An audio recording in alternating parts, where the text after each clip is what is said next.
Welcome to the Service Academy Information Channel. On this channel, we discuss all things about Service Academies. Service Academy news, how to get a Service Academy nomination, and how to get a Service Academy appointment. You know, I've been running this channel for quite a few years, and I get a lot of comments and a lot of emails. And some of the comments I answer, some of the comments I don't, because it's just outrageous. But I do get a lot of emails, and a lot of emails I get are pretty serious. So what I thought I would do today is just spend a few minutes answering 5 questions and giving 5 answers. So this is one I received recently. The Academy is always looking for people to be involved in activities such as scouting and things such as that. And I received this question: if you're not a member of the Boy Scouts, do Sea Cadets count? Well, yes, obviously Sea Cadets, Sea Scouts are just like the Boy Scouts, and yes, it does count as an organized activity which is similar to Boy Scouts or to Girl Scouts. So yes, the answer is any organized activity counts and will be credited as that type of activity. You know, but there's also other activities that are similar to scouting which are also count, such as adventuring, Pioneer Club, 4-H, Pathfinders, and those are just to name a few.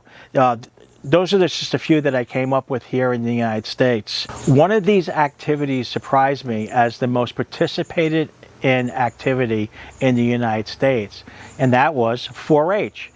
I didn't know that. 4-H has more youth involvement than Boy Scouts or Sea Scouts or any of them.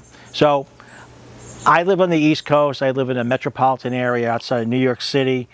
We don't have 4-H here, but I guess if you're in the middle of the country where farming and agriculture and ranching and all those things, all those important things are, 4-H obviously is an important activity. So to answer that question, if you're not a member of the Boy Scouts, the Sea Cadets or Sea Scouts count, yes, of course they do, as do other activities.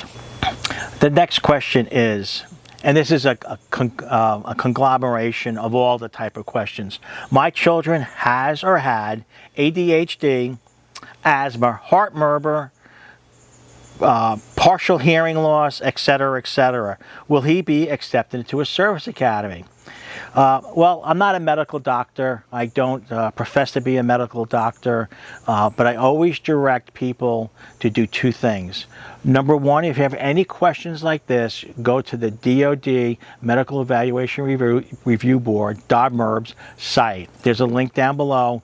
Just type in DODMERB and it will pop up, but there's a link down below for it. And they will give you a list of things that are disqualifying and things which are have to be evaluated by their doctors and their team.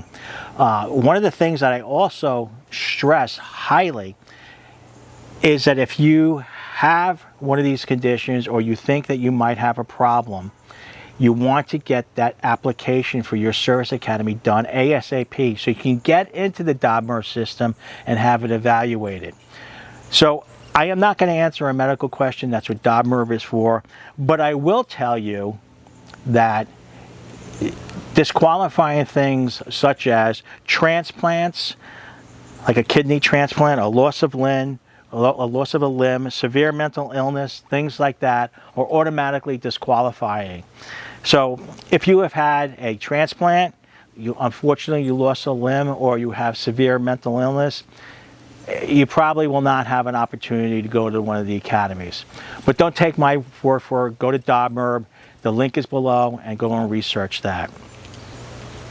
The number 3 question here, and I've paraphrased this, but I get this question all the time. We don't have a political or military connection. We don't have connections. We don't know the right people. Do I have a chance of getting into a service academy? Well, the answer is yes. If everybody that was politically connected went to a service academy, they wouldn't need to put out the application process, the physical process, the DODMERB process, the nomination process, and all that. The answer, I mean, just imagine that. So the answer to that is definitely No, you don't have to be connected. Yes, everybody who is connected has to go through the same process. People will always come up with, well, you know, so-and-so's son, who was an admiral, went to the Naval Academy. So-and-so's son, who was a general, his daughter went to the Air Force Academy. Well, I'm just going to use this analogy. If you went to a med school class, how many people in that med school class do you think would be a child of a doctor, or the parents are doctors? It's a pretty high percentage. If you go to business school, say you go to NYU Sloan, or you go to Wharton, or one of those places, how many of those students in there are sons and daughters of senior executives? A lot. If you went to a military academy, how many of those cadets and midshipmen do you think are sons and daughters of the military? A lot. The reason is that children that grow up in families, that's what they know and that's what they gravitate to. So if you're a doctor, your kid might want to be a doctor and go to med school. If you're a Wall Street guy, your kid probably would want to go to business school and go to Wharton. If you're a military officer, your kid probably would want to go to one of the service academies. That's just the way it is. Just the odds of it. It's nothing to do with being connected. So just dispel that myth right now. And if you want to fight with me down in the comments below, please do. I'm not going to respond. Number 4, I love this question. Do you have to be an exceptional athlete to get appointed to the Service Academy? The answer is no. Do you have to be an athlete to be appointed to the Service Academy? Yes, you do. An exceptional athlete? No. If everybody in the Service Academy was an exceptional athlete, there would be no SEC. There would be no Georgia, no Auburn, none of those schools would have students in them. They all would be playing for the service academies. So dispel that myth right now. Yes, you have to be an athlete. Yes, you have to be athletic. Yes, you have to be in good shape. Do you have to be a D1 caliber athlete to get into the service academy? Absolutely not. So dispel that myth, because if that was true, the Naval Academy, West Point, and Air Force Academy, all D1 schools, would be in the college football playoffs and the college football championship every year. They would win the March Madness every year. You don't see those teams in those playoffs. You never saw West Point or Annapolis or Air Force in the college football playoffs, and you never will see West Point, Annapolis, or Air Force and the March Madness tournaments. It just doesn't happen. So dispel that myth right now. You do not have to be an exceptional athlete. You have to be an athlete. Last one, number 5. Will my child be able to bring his car or her car to the academy? The answer is no. Every academy has a policy on when their cadets or midshipmen can bring cars on board to the academy. And I can tell you as a fact that none of the academies will let a plebe or fourth classman bring a car to the academy. And it's very simple why. Number 1, you will not have time to leave and go and use your car. Number 2, you have to be there and study.